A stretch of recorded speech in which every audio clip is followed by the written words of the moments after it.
Karibu and welcome to lesson 2.1 of your MTTI caregiver course, bed making. Let us begin. A typical care setup uses a mattress protector, bottom sheet, top sheet, blanket or duvet, and pillow with pillowcase. Some beds also use a draw sheet for easier repositioning of a client who has limited mobility.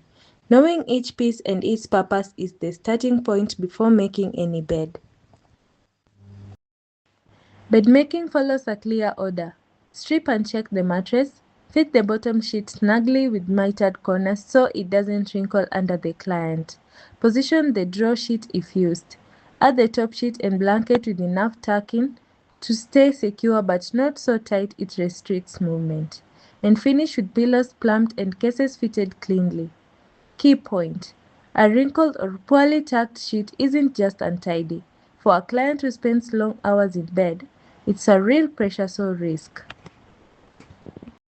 For a guest or presentation style bed, a few simple touches: a neatly folded top fold, a bedspread, or a matching cushion give a finished, welcoming look without changing the practical bed making steps underneath.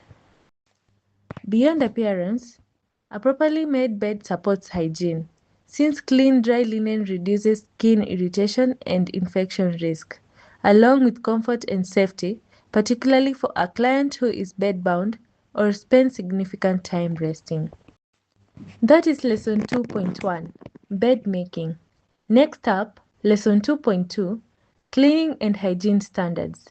See you there. Karibu tena.